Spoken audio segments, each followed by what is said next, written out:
Nagpunta po ako dito sa Rapitol po, maghingi ng tulong sa iyo. Na ang misis ko, pumunta ako sa trabaho niya. Nabalitaan ko ang dinadalayang tao, hindi akong tatay. May mga nagsabi-sabi. Opo. Bakit po may nagsabi ng mga kasamahan sa trabaho na yung binubuntis niya ngayon at hindi kayong tatay? Kasi po, may dala akong marriage contract. Pagpakita ko po sa marriage contract ko, nagtaka sila. Iba pala ang asawa ni Cleo. Ikaw pala, hindi si Edwin. Si Edwin ang ipinapakilala ni Mrs. sa trabaho bilang mister niya. Yes po. Good afternoon po. Naiyak na po ako sir kasi sobrang stress na po ako sa lalaking yan, which is na simula po nang nalaman niya na nandito po ako sa Pilipinas at nagtatrabaho po ako sa company, ginulo na po ako ng ginulo niyan. Hinayaan ko lang siya, Sir Rafi. Ayoko ma-involve sa ganitong sitwasyon na dapat. Nagkausap na kami niyan. Sabi ko sa kanya, tama na.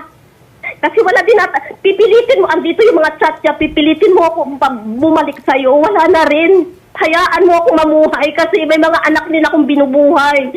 Ayoko na makisangkot sa buhay mo na, which is ang sobrang gulo na, sir. Partner. Ikaw Rina. Ikaw. Pinaabot mo talaga sa Rapitol po, ha? Yan ang gusto mo eh. Yan ang gusto mo eh, di ba? O, di ba? Di ba sabi mo sa akin, sige, sumumbong ka, kahit sa pulis pa. Makinig ka, huwag ka magdaldal ka, hindi suited sa'yo eh. Makinig ka. Sige. Ha? Ito yung panakot mo sa akin lagi eh. Ito yung panakot mo, which is sobrang stress na ako. Ha? Ano ba talagang gusto mo? Kung magdipagbalikan, ayoko na pupobya ako sa'yo. Sobra-sobra na. Simula na ginulong mo yung trabaho ko. Hindi ka ba naaawa sa akin? Ha? May magulang ako sinusuportahan. Ha? Hindi ka ba naaawa? Anong klaseng tao ka? Ha? Ano ba nagawa ko sa'yo? Ha? Ano ba nagawa ko sa'yo? Bakit kailangan pa abutin sa ganitong kahiyan? Ha? Sige, pusin mo. Hindi ka ba nakakaintindi? Ayoko na sa'yo. Please, manahimik ka. Ang tapang-tapang mo mag-ano kay Sir Rafi, ha? Hindi mo naintindihan kung anong ginawa mo? Nasa Oman ako. Saan ka? Ha? Na-hospital ako sa Oman. Nakulong ako sa Oman. Saan ka? Umuwi ako ng Pilipinas. Nalaban ko lahat. Ma'am, ba't po kayo nakulong sa Oman, ma'am? Nakulong ako sa Oman, sir, kasi ganito yan. Nagkaroon ng problema yung employer ko, which is minamaltrato ako doon. Humingi ako sa kanya ng tulong. Hindi niya ako pinansin. Mas pinaburan niyang umuwi sa Capiz dahil daw graduation ng anak niya. Humihingi ako ng tulong sa kanya, pumunta ka ng OWA, please. Wala siyang natulong sa akin, sir. Binaliwala niya ako. Bakit ayaw mo na kay mister? Ano pong naging problema? Sinasaktan niya ako, sir. Pinapahiya niya ako sa tao. Lagi niya ako pinapahiya. Yung pamilya, sobra-sobra din yung papapahiya sa akin. Yung anak niya, lalo, inaano ko niya, hindi ako nire-respeto, which is binigay ko lahat. Inuna ko yung anak niya kaysa sa anak ko. Alam niya nila na tao. Alam yan, birthday, anniversary, ako yan, lahat-lahat. Nasa Saudi ako, 4 years ako sa Saudi. Lahat ng Saudi, pinapadala ko yan sa kanya. Binibigyan ko yan ng magandang, yung anak niya. Kung hindi nila, Okay, yung sige. Okay, ma'am. Sino po yung Edwin? Walang involved dito na tao, sir. Which is napituloy ako sa kanila dahil dyan sa taong yan. Sobra-sobra na yan. Katrabaho ko yan lahat, sir. Dinamay niya. Pati yung dalawang bakla na kasama ko, sir, sa trabaho. Ma'am, bakit kay Edwin ka nakituloy? Ba't hindi sa parents mo, sa mga kamag-anak mo? Wala po akong parents dito, sir. Nasa Capiz ang parents ko. Hindi ako nakituloy sa taong yan. Kaya nga po, sabi niyo po si Edwin ay nakituloy lang kayo sa kanya. Kaano niyo po si Edwin? Katrabaho ko yan. Katrabaho. Bakit sa Opo. kanya kayo nakituloy? Nakituloy lang ako niyan, sir. Nung time na wala na po ako kasi ginugulo niya ako niyan, sir. Okay, sir, ma'am. Okay, ginugulo ka niya. Bakit di ka makituloy sa mga katrabaho mong babae? Wala po ako dito, sir, sir, na magtutol. Alam niyo naman po ang dito sa Manila. Sir, grabe talaga yung Ma'am, may mga katrabaho ka bang babae? May katrabaho, sir, akong babae. Okay. Sir, pero yung katrabaho ko na babae, sir, may mga asawa yun. Hindi naman po ako, saka yung mga problema namin, sir, na personal, hindi ko yan ino-open sa company, sir, saka sa katrabaho Ma'am, ko. ang ibig ko lang sabihin, kung ikaw po may problema sa inyong mister at iniiwasan mo siya at gusto mong hindi umuwi sa kanya para matahimik mo ng buhay mo for a certain period of time, dapat nakituloy ka sa mga kaibigan mong babae, sa kamag-anak mo, pinsan mo, hindi po sa isang lalaki na binata, na dalawa lang kayo doon sa bahay. Hindi naman po ako, sir, nakituloy sa kanila ng matagal. Sir, may kinuha lang po ako noon. Pagkatapos yan, sir, nakita ko na lang na na-involve na yung tao na yan. Ma'am, o nga po, ilang araw kayo nakituloy dito kay Edwin at sino-sino ang mga kasama niyo sa bahay? Ang araw lang po ako, sir, nakituloy sa kanila. Ang araw. Maski pa isang araw, hindi po maganda pakinggan na Okay. yung isang babae nandun po, makikituloy sa bahay ng isang lalaki at silang dalawa lamang doon sa bahay na yon. Ma'am, yung manager po nakausap namin, manager sa work, yung manager mismo ninyo nagsabi na si Edwin ay boyfriend nyo raw po. Si Sir Din, alam po yan ni Sir Din. Na yung tao na yan, wala kaming kaugnayan yan. Nakiusap lang ako niya na makikituloy lang ako hanggat makuha ko yung sahod ko, which is na ginugulo niya po ako. Wala akong mapuntahan. Nag-usap na rin po kami ng taong yan, natigilan mo na ako. Si Sir Din, wala pong alam yan about sa amin. Kaya yung tao na yan, kung ano man yung in-statement niya sa inyo, sir, pwede ko yan i-clear sa kanya, kausapin ko siya, sir. Isang babae makikituloy sa bahay ng isang lalaki na sinasabi niyang katrabaho niya, whereas meron naman kayong pagkakataon kung gusto niyo na katrabaho niyong babae na lang ang inyong tutuluyan. Na-admit ko yan, sir. May pagkakamali ako doon, doon ako may admit Yun ko po yan. Yun Opo, po. admit ko po yan. Okay. Pero sir, yung... Ma'am, sandali po, ma'am. So, may pagkakamali kayo doon. At yung pagkakamali ninyo doon mula yung duda ni Sir Reynald. At dagdag pa doon yung statement mga kaopisina mo, maging yung manager mo mismo. Mr. Dean Manaobra, magandang hapon po. Magandang hapon po. Kayo po ang manager ni Cleofe. Yes po. Okay. Bakit niyo po nasabi na si Edwin ay boyfriend ni Cleofe? Yun naman po yung sabi din nila that time, nung nalaman ko. Kasi nung una hindi ko naman din alam Kasi magkahiwalay naman sila ng area, kaya hindi ko rin naman alam. Nalaman ko lang din itong, kailan ba, June ata or July na. Mga ganun po. Saka mo nalaman na magkasintahan Opo. tong dalawa. Yes po. So, ang pagkakaalam mo ba si Cleofe ay dalaga? Hindi ko po alam. Kasi hindi ko naman din po tawag dito, tinanong din kung dalaga or may asawa. Basta't ang pagkakaalam mo na lang, base po sa mga narinig mong salita, ay magkasintahan tong dalawa, si Edwin at si Cleofe. Tama po? Yes po. Yes po. Ayan na, sabi ng manager mo mismo. Kumprantay mo si Yes, Sir Dean. si Sir Din, sir, wala pong alam talaga yan. Kaya dapat hindi nadadamay si Sir Din dito. Kasi yung trabaho namin sir, per area po yan, which is magkahiwalay po kami ng area. Kung ano man po yung mga statement na napunta dyan, sir, hindi po yan na ano ni Sir Din. Na-admit ko, Sir Rafi, na about dyan, yun yung pagkakamali ko, which is Okay. nakituloy po ako sa bahay nila. na-admit ko po yan. Okay. Pero sir, yung ipapahiya niya ako, sir, hindi, ilang beses ko na siyang kinausap, sir. Sabi ko, mag-usap tayo ng maayos. Okay, Bakit sige. kailangan mo ipadala dito? Ano ang gusto niya? Okay, anong gusto mo sa mangyari? Ang gusto ko lang, Leo, tinatanong kita kung sino ang tatay ng dinadala mo ngayon. Hindi, wala kang reason dahil wala tayo, naghiwalay na tayo. Simula nang nasa abroad ako, wala ka nang pakialam sa akin, di ba? Anong sinabi mo sa akin? Naghiwalay? Binura ko na, binura ko lang lahat. Huwag kang magsinungaling. Huwag kang magsinungaling, Rinald. Pagdating mo sa abroad, nandun ka sa miga mo sa Laguna. Tapos tumawag ka sa akin, naghingi ka ng tulong, kukunin kita. Natandaan mo na tumawag ako sa'yo. Yan ang problema sa'yo ang bunganga mo kasi dinadala mo sa madalian Makinig ka muna sa akin, makinig ka muna bago ka magdaldal. Di ba? Pag galing mo sa Oman, I-direct to the point mo. Di ba? Pag galing mo sa Oman, Anong gusto mo? sa miga mo ikaw nakituloy? Ang mga amiga ko, kaya ang mga amiga ko, Na ano yan? Lahat yan tumulong niya sa akin na nakahon ako sa... Wala tayong... sa abroad. Pakinggan mo muna ako bago ka magsalita. Ma'am, pwede ba pagbigyan natin siya makapagsalita, Ma'am Cleofe? Pati nanay ko, nakupobiya na sa'yo. Ano ba? Ma'am, pwede ba pagsalitaan natin si Sir? Okay lang po ba?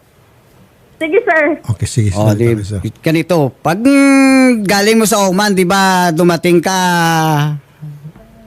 last 2023 ng November. Tapos after December papuntang January nagtawag ka sa akin nga tulungan kita nga kunin kita doon. Sabi ko, sige, basta magbago ka na. Sabi niya, okay, hindi na ako ganito, ganyan. Tapos nagpangako ka, mag-aral ka, pinaaral kita. Kaya kinuha ko siya doon, pinaaral ko siya dito sa Midik. Pina-enroll ko sa Midik. Nagsama kami dito sa Taguig, nag-board kami simula February 2 hanggang ngayon. So ano pong pinupunto nyo? Ang pinupunto ko sa kanya, tinatanong ko siya, share, kung sino ang tatay ng tinadalaya ngayon. Kasi magsama pa kami simula February hanggang February, March, April, May. Ma'am, Yung record ko, puntahan natin para malaman mo. Ha? ma'am, Hindi ako buntes. Bula nga pinasok mo lang. Hindi mo alam? Grabe yung papapahiya mo sa akin. Dinala mo pa ako dito sa kay Sir Sus Rafi. Maria Josep Cleo, ka na. Wag mo na i-deny. Ang sabi mo sa akin, ito pa sir, ang sabi niya sa akin, alam mo ako anong sakripisyo ko yan sa kanya? Halos ga-overtime ko magdamag sa trabaho ko para lang sa kanya. Sunduin ko siya. Ihatid sundo ko siya sa trabaho. baka sir busog lang siya, kakakain lang niya. Hindi kaya yan? Alam mo sir, yun, Oh, nandun ako sa trabaho, tinawagan ako, mapacheck up daw kami. sino siya? Hindi ka to. Sinungaling ka. Ay. Okay. Pacheck up daw kami. Pinipicturan mo ako na pa-check up tayo? Ha? Sabi kundi na kami, sakay na kami sa motor. Nagasakay na kami sa motor, sabi niya, sabi ko, ang pera ko dito kulang 1,000 lang to. Siya, wag na lang tayo magpa-check up. Mamalingki na lang tayo. Oh. Sinungaling ka. Kita mo. Sinungaling ka. Sinungaling ko. Ako pang ginawa mo sinungaling. Ano bang gusto mo? Rinan, ano bang gusto mo? Wag ka na Sandali. Mrs. Ayoko makunan siya. Ilang buwan na ho yung tiyan nyo, yung pag pinagbubuntis nyo. Ma'am, ayoko kitang makunan, ayoko kitang ma-stress. Bawal po sa buntis ang ma-stress. Ilang buwan na ho ba? Ako, sir. Ipapapipag ko yan sa inyo, sir. Pupuntahan ko. Kukunin ko yung record ko doon. Sinungaling kang tao ka. Ma'am, buntis ba kayo o hindi? Hindi po ako buntis, sir. Kasi nagkaroon po ako ng PCOS po sa ano ko. Yan po ang pinunta ko doon na nagpa-check up po ako. Okay, may PCOS po kayo kaya malaking tiyan nyo. Ano? Grabe. Ba't ka tumatawa, talaga Sherry? tao na to. Sabi ni Sherry, ma'am, sabi ni Ito Sherry, ginawa mo sa akin. pareho lang daw kayo, pero si Sherry hindi naman malaking tiyan. Yun yung sinasabi mo, yung magpapaya mo sa akin, Rinan. Tandaan mo talaga. Makinig ka. Sabi mo doon ka titira kay auntie mo. May tiya ka doon sa Las Piñas. Tapos sir, paghatid ko siya, di ba, uwi siya doon sa bahay, sa boarding house namin. Kinabukasan, ihatid ko siya. Doon ko lang siya hinahatid sa kanto. Sabi ko, saan ang bahay ni auntie? Turo mo siya, sabi niya, wag. Kaya baka makita ka ni auntie. Ganito na lang po. Willing ho ba kayo, ma'am, na ipa-DNA test yung... Aling ka! Ginadala po ako sa mga ganito. Ay. Sir, wala na Ay, kami alam naman. kaugnayan yan, sir! Wala na kami kaugnayan yan! Hapon yan sa akin! Ma'am, willing ba kayo magpa-DNA test kahit na buntis kayo, kahit wala pa, hindi pa lumalabas yung sanggol? Sobra ka na pagpapahiya mo sa akin, Rinan! Ano bang gusto mo? Ha? Ano bang gusto mo?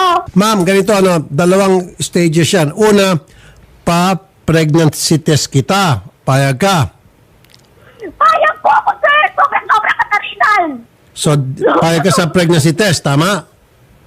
Tama po, sir! Okay. Tama po. Pag nag-negative ka doon, stop na tayo. Ibig sabihin, nagsasabi ka ng totoo at itong si Sir, mali yung mga impormasyon na tanggap niya. Tama? Inaano ko pa sa inyo, bago po ako nag-ano dito sa Pilipinas, wala po akong kampanya. Okay, doon sa kapag tao. halimbawa, ma'am, lumitaw na kayo ngay pregnant, so ang susunod doon, paternity test ko kayo. Tama? Gagawin ko po lahat-lahat yan. Gagawin Okay. ko po lahat-lahat Okay, yan. yun lang po. Ano bang gusto niya? Yun lang. So, ano pang gusto mo? Yun lang. Payag naman si ma'am. Sige, sir, payag ako Yun yan. lang. O sige, hintayin lang natin yung resulta. Okay, ma'am. So, pupunta po kami sa inyo. Kasama po yung mga taga-ECDNA para gawin na po yung proseso. Okay, ma'am? Sobra na nakakahiya, sir. Sobra-sobra na talaga. Sobra-sobra na, sir Rafi. Yung ginagawa niya sa akin. Ano pa talagang gusto niya? Ha? Ano ba talang gusto mo, sir? Wala ako yan. Hindi kita pinapahiya, Cleo. Hindi kita pinapahiya. Ako ang pinapahiya mo eh. Simula nga yung umalis ka, 26 lang tayo nagkita. Tapos hindi ka malang sabi ko, walang reply ang chat mo ah. Wala pa rin. 'Di ba? Sabi ko sa'yo. Ano pa ang gawin mo Tapos sa akin? ang Kabataan? pag sunod na linggo nalaman ko doon ka na pala na tutulog sa lalaki. Sir Dean. Sobra ka. Yes po. Okay. Nagpala ba ng maternity leave itong si Cleofe? Wala pa po. Wala pa po siyang pinafile. Okay. Kasi hindi rin po niya naman na-verify kung buntis po talaga siya o hindi. Okay. Sige po, i-verify po namin yan sa pregnancy test kasi po Sige po. naman po siya. Salamat po, Sir Dean, ha? Sir Dean, thank you po. Yes, sir. Thank you po, Sir Rafi. Okay. May gusto sabihin kayo kay Sir Reynald, kay Mister? Tigilan mo ako, Rinal. Nagmamakaawa ko sa'yo. Hindi na dapat tayo umabot dito. Ang akin lang, sir, hindi na dapat kami umabot sa ganito. Kaso siya lang ang makulit talaga. Sobrang kulit niya sa akin. Lahat ngayon, isasabi, i-direct ko din sa inyo, nawalan ako ng trabaho. Ano gagawin ko? Ha? Ikaw, nagpatakain ka ba sa akin? Wala. Nagsusuporta ka ba sa pamilya ko? Wala. Anong ginawa mo sa buhay ko? Ha? Ginawa mo miserable. Halos hindi ka makapadala sa anak mo. Ano ba ginagawa mo sa akin? Okay. Sige, ma'am. Ngayon, sino ba susuporta sa akin? Papapakain sa anak ko. Makasingit naman po. Okay, sir, para maging fair tayo rito, sabi ni ma'am sa unang tanong ko kanina kung bakit ayaw niya sa iyo, nananakit ka raw. Ano yun sir, sinungaling? Bakit po nasabi niyo sinungaling? Sinungaling yan sir kasi kapag kinumpulunta ko siya sir, harap-harapan niyo ko pinapahiya yun sa lalaki eh. May kausap yun sa foreigner. Sabi ko, ayan na naman ang sabi ko sa kanya. Ayan na naman sabi ko, parang harap-harapan mo kung ginagawang sabi ko sa kanya. Tapos napipikon yun siya. Napipikon yun sir. Tapos tinatampay ako sa sa kung dito o kung dito man. At sino yung foreigner na kausap niya? Si yun sir sa Uman. Ba't daw niya kinakausap? Baka yan, baka kaibigan or dating amo. Boyfriend niya sir, boyfriend talaga. Anong lahi po? Ano yun, Pakistani yata yun? Ma'am, sino yung Pakistani? Pauwi ako ng Pilipinas.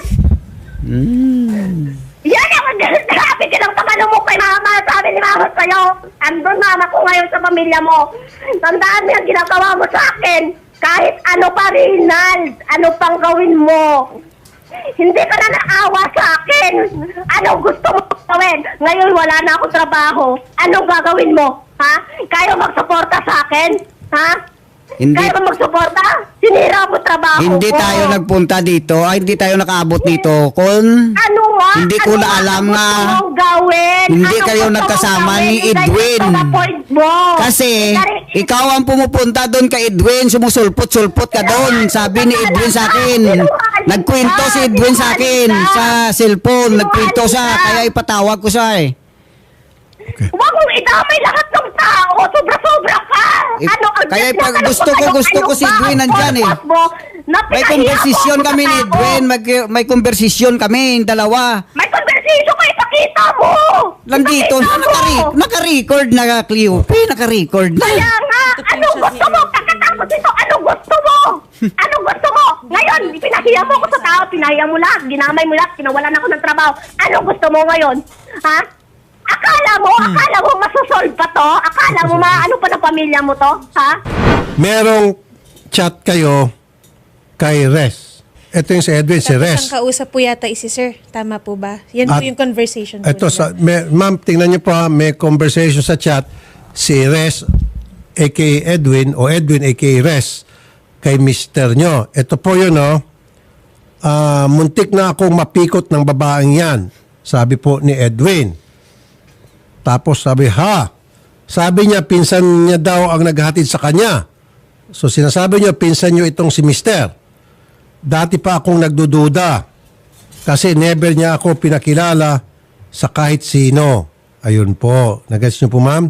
Di ko alam na may asawa at anak pala yan. So yan, ma'am, maliwanag sa chat na kayo po ay nagsisinungaling kay Edwin. Sir, Nagpapanggap po kayong dalaga at itong si Sir, sinasabi niyo sa mga kaopisina niyo maging kay Edwin na pinsan niyo.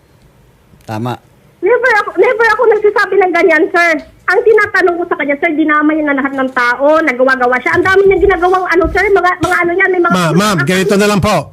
Stop niyo po muna yung pakikipag-ugnayan kay Edwin dahil kapag limbawa lumitaw kayo po ay buntis at kayo po ay nanganak at hindi po si mister ang tatay niyan, pagkakaalam ko, may kaso kayo niyan. So ngayon pa lamang, ma'am, kung aminin mo na, di mapag-usapan nyo lang to off-air at tapos yung problema nyo. Diba? Tama ba, ma'am? Kaysa naman magalit kayo, para kayong Armalite dyan, baka naman bandang huli, ang balik ni Sir Granada, sabog-sabog ka.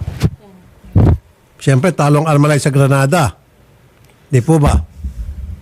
Okay? So ano ba talaga, ma'am? Ang pakay niya, sir, na pumunta siya sa inyo.